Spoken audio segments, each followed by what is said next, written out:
Charity cup में next month सबसे खतरनाक खिलाड़ी जमैका के लिए जो खेलता है वो है लियोन बेली। भारतीय टीम उसके साथ कैसे टैकल करेगी, यही सोच रहा था मैं।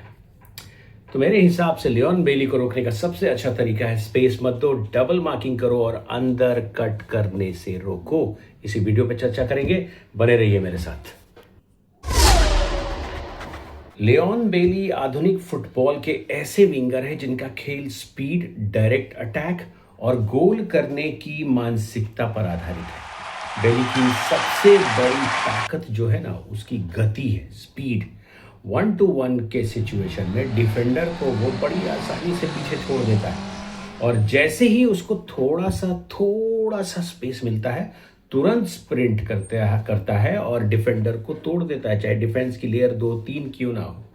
काउंटर अटैक का यह सबसे खतरनाक खिलाड़ी है। बेली, देखिए बेली ज़्यादा पासिंग या जो जो हम कहते हैं बिल्डअप, बेली बिल्डअप गेम पे ज़्यादा भरोसा नहीं रखता। उसके पास एनर्जी बहुत है और वो यूटिलाइजेशन क्विक चाहता है। तो समझ लीजिए ऐसे कि बॉल मिली उसको, डिफेंस को बीट करेगा और शॉट ले लेगा। अगर शॉट लेने के कंडीशन में नहीं है तो इधर उधर बेटर पोजीशन प्लेयर को वो पास दे देगा। और इसी खेल की वजह से उसे डायरेक्ट, एक तरह से कहे तो डायरेक्ट विंगर का तबका मिला हुआ है। राइट विंग मोस्टली खेलता है। राइट विंग से खेलते हुए बेली अक्सर अंदर की ओर कट करता है और अपने मजबूत लेफ्ट पैर से शॉट लेता है। उनका लेफ्ट फुट काफी ताकतवर है, जिसे वे दूर से भी गोल कर सकता है।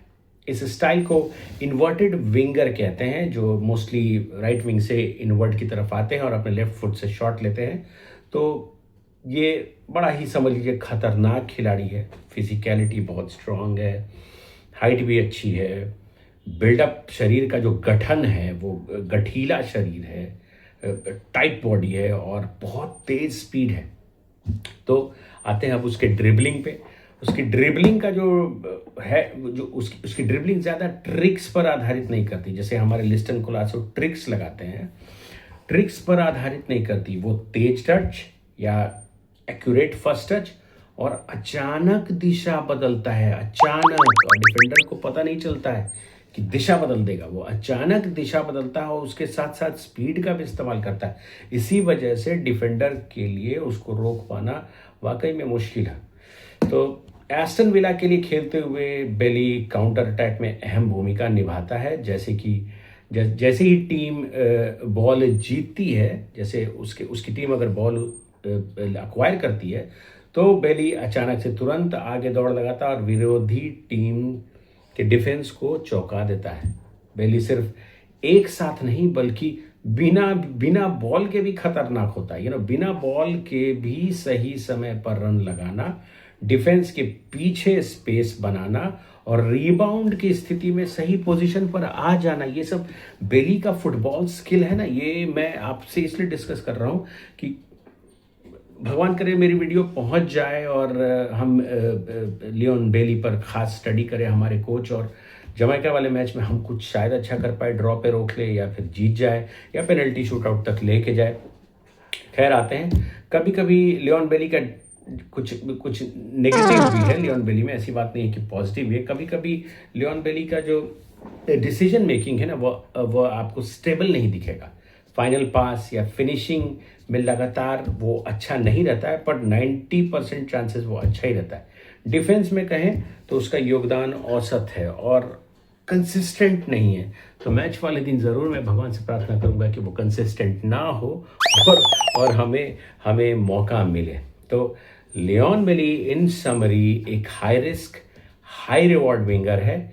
जब वे फॉर्म में होते हैं तो अकेले ही मैच का रुख पलट देते हैं। उनकी स्पीड, उनकी आक्रामकता और डायरेक्ट खेलने की शैली किसी भी डिफेंस के लिए बहुत बड़ा खतरा बन जाती है। भाई, लियोन बेली को रोकना आसान नहीं है क्योंकि उनका खेल स्पीड और डायरेक्ट अटैक पर ही आधारित होता है। लेकिन अगर लियोन बेली के खिलाफ सही रणनीति बनाई जाए तो काफ़ी पॉसिबल है कि हम उसे रोक सकते हैं। तो रणनीति में क्या होगा, भाई साहब, ऐसे खिलाड़ियों को जो बॉडी स्प्रिंट, अचानक से डायरेक्शन चेंज करना, फुल स्पीड, स्ट्रांग बॉडी, ये सब उनके कैरेक्टरिस्टिक है, एट्रीब्यूट्स है। तो ऐसे खिलाड़ी के लिए सबसे पहले डबल मार्किंग होना जरूरी है। डबल मार्किंग, बेली को 1-to-1 में रोक पाना मुश्किल है हमेशा। आप, हमारे डिफेंडर्स की क्षमता नहीं है कि उसको 1-to-1 में रोक पाए, तो बेली के लिए डबल मार्किंग जरूरी है। और डबल मार्किंग में एक फुल बैक और एक मिडफील्डर को उसके ऊपर थोप दो भैया, थोप दो। समझ लो कि फुल बैक में आकाश मिश्रा, नौरम रोशन सिंह या निखिल, इनमें से दो, अगर आप आकाश मिश्रा और नौरम रोशन सिंह के साथ जाते हो तो एक्स्ट्रा होमवर्क ये करके जाइए हमारे फुल बैक्स। और एक मिडफील्डर के रूप में अग्रेसिव खिलाड़ी चाहिए। देखिए, उपुया, जिक्सन, no doubt very much talented. मैं चाहूंगा कि टैलेंट के बेसिस पे उपुया हो मिडफील्ड उस बेली के लिए। और अगर जिक्सन की जगह पे अगर दीपक टांगरी का सिलेक्शन होता है, क्योंकि दीपक टांगरी अग्रेसिव खिलाड़ी है, एएफसी एशिया कप में ऑस्ट्रेलिया के अगेंस्ट हमने देखा उस तरह से, किस तरह से परफॉर्म किया था उसने, तो बहुत बढ़िया है। और अंडर 23 से अगर विपिन मोहनन को भी ले लिया जाए तो शायद बेली को स्पेस ना मिले, और ये मिलकर ये सारे खिलाड़ी बेली को, लियोन बेली को स्पेस ना दे, और इससे उसकी रनिंग और ड्रिबलिंग का असर अपने आप कम हो जाएगा। तो आकाश मिश्रा, उपुया या दीपक टांगरी या विपिन मोहनन तैयार रहें सब्स्टिट्यूट के रूप में। नौरम महेश सिंह और निखिल पुजारी भी आ सकते हैं। तो दूसरा पॉइंट है लियोन बेली के अगेंस्ट, माफ कीजिएगा, मुझे जॉर्ज बेली क्रिकेटर याद आ गया था। तो दूसरा पॉइंट है कि उसका स्पेस कम कर दो। बेली का सबसे बड़ा ताकत है ना वो खुला मैदान, खुला स्पेस। डिफेंस लाइन को ज़्यादा पीछे ना रखकर उसको कॉम्पैक्ट कर दे, टीम कॉम्पैक्ट खेले। लाइन के बीच के जो गैप को होता है ना, वो गैप कम कर दे और स्पेस उतना ही कम मिलेगा। और डिफेंडर के रूप में संदेश झिंगन, आकाश मिश्रा, अनवर अली के अलावा राहुल भेके तो है ही। मैं चाहूँगा कि अंडर 23 के कुछ खिलाड़ियों को ट्राई किया जाए, जिसमें वेल ओवर 6 फीट खिलाड़ी परमवीर सिंह है, उसे कैंप में लिया जाए। और ये ज़्यादा बेटर होगा अगर परमवीर सिंह खेले। तो जिस तरह की टीम है जमैका, उसके लिए टॉल हाइटेड खिलाड़ी सब, संदेश की भी हाइट अच्छी है, परमवीर की भी हाइट अच्छी होगी, और इसके साथ साथ अनवर अली की भी हाइट अच्छी है। राहुल भेके को अभी मैं इसमें नहीं इंक्लूड करूंगा प्लेइंग 11 में, मैं चाहूँगा वो एज ए सब्स्टिट्यूट उतरे। खैर, ये तो सिलेक्शन पे डिपेंड करता है और कोच और कप्तान उस दिन क्या सोचते हैं। ये मेरा पर्सनल थॉट है एज अ फुटबॉल फैन। मैं ये video as a football fan बनाता हूँ क्योंकि मैं चाहता हूँ मेरी टीम जीते, ठीक है।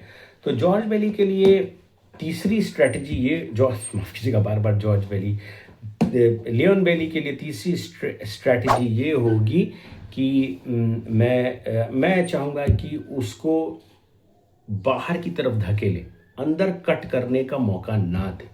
बेली अंदर कट के लेफ्ट फुटेड शॉट लेता है, इसलिए उन्हें अंदर जाने से रोके, उन्हें टच लाइन की ओर फोर्स करे, और इससे उनका शॉट लेने का एंगल भी कम हो जाएगा और अंदर आने की जो प्रोबेबिलिटी है वो भी कम हो जाएगी।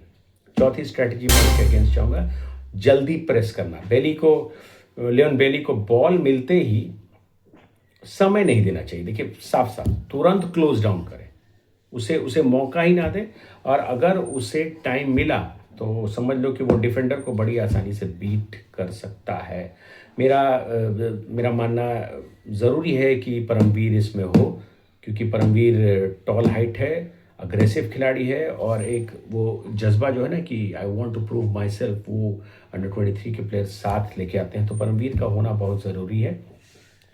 पांचवी स्ट्रैटेजी लियोन बेली के अगेंस्ट होगी कि उसके काउंटर अटैक को रोकना। देखिए, एस्टन विला में बेली काउंटर अटैक पर सबसे खतरनाक है, हमने उसके मैचेस को देखा है।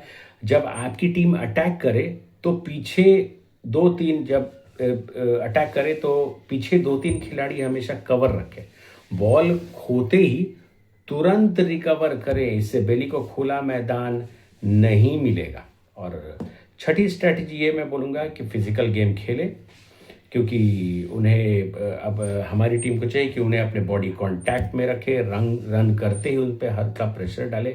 अब ये नहीं है कि बॉक्स के अंदर गिरा दिया उसको, ये गलती ना करें, ठीक है, मतलब पेनल्टी बेकार में हम तो ये फिजिकल गेम थोड़ा सा खेले, इससे इससे उसकी स्पीड भी ब्रेक होगी और मेंटल एक दिमाग में भी जाता है कि भाई सामने वाले खिलाड़ी थोड़े अग्रेसिव हैं तो बच के खेलना है, तो रणनीति उसकी थोड़ी से गड़बड़ होगी। तो लास्ट स्ट्रेटजी यही बोलूँगा मैं, जो मैंने पहले कहा था, लियोन बेली को रोकने का सबसे अच्छा तरीका है स्पेस मत दो, डबल मार्किंग रखो और अंदर कट करने से रोको, साथ साथ फिजिकल गेम खेलो। अगर ये 4 चीज़ें सही तरह से लागू हो गई तो बेली का प्रभाव काफ़ी हद तक कम हो जाएगा।